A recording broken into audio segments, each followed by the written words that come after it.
dan mungkin lawannya lemah. Tapi pertandingan kemarin. Hai, kamu orang istimewa pilih channel ini. Silakan subscribe, like, comment, and share. JK Sragih mengakui kemenangannya itu didapat karena dia bertarung dengan lawan yang lemah. JK Sragih yang baru tiba di Bandara Internasional Soekarno-Hatta, Tangerang, Banten pada hari Rabu juga mengaku selalu merasa beruntung setiap kali memenangkan pertandingan MMA-nya. JK Sragih mengatakan, setiap pertandingan saya itu keberuntungan bagi saya. Tidak ada itu karena jago saya, itu karena keberuntungan dan mungkin lawannya lemah. JK Sragih banyak mendapat komentar miring atas kemenangannya di laga debut UFC, mulai dari gaya selebrasi kemenangan yang dianggap tidak menghargai lawan, dan juga pukulan TKO kepada lawan yang sedang tidak siap karena membelakangi JK.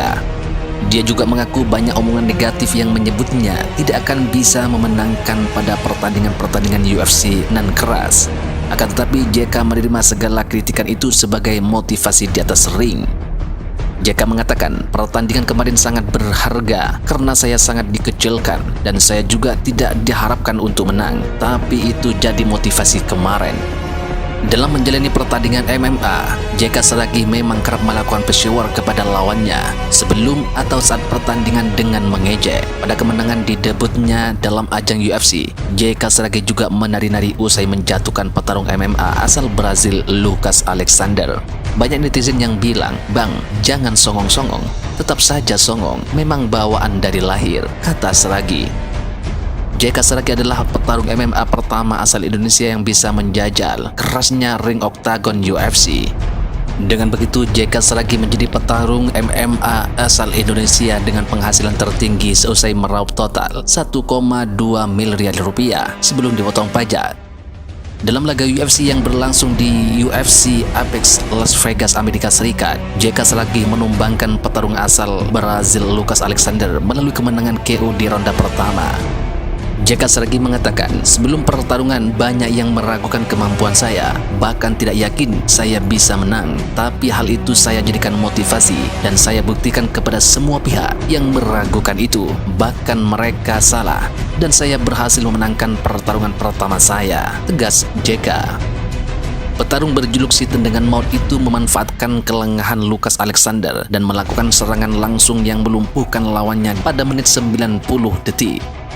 Gebrakan JK itu membuktikan bahwa kekuatan petarung asal Simalungun yang berlaga di panggung oktagon itu tidak bisa diremehkan. Petarung berusia 28 tersebut menerima bayaran sebesar $35.000 untuk penampilannya di pertarungan tersebut, ditambah bonus kemenangan sebesar $50.000. Diperkirakan JK Sragih membawa pulang sekitar 1,2 miliar rupiah dari penampilan perdananya. Meski berlangsung singkat dan tayang dini hari waktu Indonesia, pertandingan antara JK Sragih melawan Lucas Alexander disaksikan oleh 450.000 penonton. Sempat mengalami kekhawatiran karena dua kali adanya pembatalan pihak lawan JK. Kami percaya jika Sragih dan tim telah bekerja keras dalam mempersiapkan pertarungan pertamanya ini. Kami ikut bangga dengan keberhasilan JK.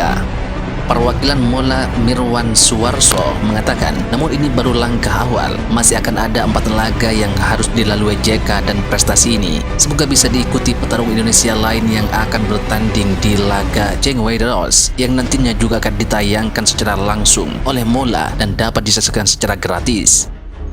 Vice President UFC Asia Kevin Cheng langsung memberikan pujian kepada JK atas debut sempurnanya dan mendorong Mola selaku promotor untuk terus menggali dan mengasah lebih banyak lagi atlet MMA dari Indonesia. Kevin mengatakan, terima kasih kepada Mola yang terus mendukung dan mengembangkan talenta Indonesia. Semoga JK menginspirasi petarung-petarung yang akan menjadi generasi penerus dalam mengejar mimpi mereka menjadi petarung terbaik di dunia. Ya, terima kasih. Saya menjalani debut ini penuh dengan perjuangan ya. Dari mengalami kekalahan dan saya harus berlatih selama 5 bulan dan harus meninggalkan keluarga, teman, dan anak istri saya. Itu sangat butuh perjuangan dan harus melawan rasa kangen juga. Was that extra pressure then, having all of that and plus an entire country kind of watching you? Apakah semua hal tersebut menjadi tekanan bagi kau, J? Apalagi kau harus merepresentasikan Indonesia. Ya, itu pasti, karena itu semua rintangan itu menjadi motivasi terbesar saya. Apalagi ya saya pernah mengalami kekalahan itu memang sangat begitu buruk ya bagi saya, karena banyak fans saya dulu menghujat saya sampai nggak bisa kita baca ya, karena sangat mengecilkan saya karena baru pertama kali atlet Indonesia berkompetisi di UFC ini, dan itu sangat membangun dan membangkitkan semangat saya untuk menghadapi lawan saya di oktagon UFC.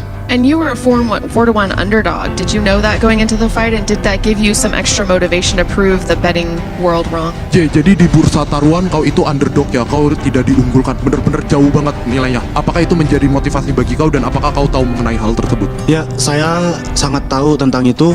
Bahkan bukan di judi aja ya, bukan di penilaian itu. Bahkan satu kampung saya bisa meragukan saya bertanding di oktagon UFC. Jangankan teman-teman saya, keluarga saya mungkin meragukan saya karena nggak bakalan fighter Indonesia bisa menang di oktagon UFC. Dan itu menjadi motivasi saya untuk menghabisi lawan saya di atas ring. Why do people think that? Kenapa orang-orang berpikiran seperti itu, J? Ya mungkin karena melihat fighter-fighter Indonesia kemarin Road to UFC banyak yang kalah semua, dan saya juga di atas ring di kompetisi ini diragukan juga, dan nggak bakalan bisa fighter Indonesia bisa memenangkan di UFC. Dan saya itu menjadi motivasi terbesar saya, apalagi dibantu dengan pelatih-pelatih terbaik saya, Coach Mark, Coach Jack, dan pelatih-pelatih saya di MMA Academy dan teman-teman saya. Itu menjadi motivasi saya, dan saya harus buktikan bahwa petarung Indonesia itu layak untuk berkompetisi di panggung UFC. Can you talk to me about your headgear there? What does that mean for you and for the country? What does it stand for, represent? J, bolehkah kau ceritain sedikit tentang topi kau? Apakah arti dari topi itu? Ya, ini adalah lambang dari suku kami, suku Simalungun. Nama ini Gotong Simalungun. Ini yang dipakai untuk cowok, ada juga yang dipakai untuk cewek, tapi beda bentuk. Dan inilah kebanggaan saya juga, motivasi saya juga untuk bertanding di sini.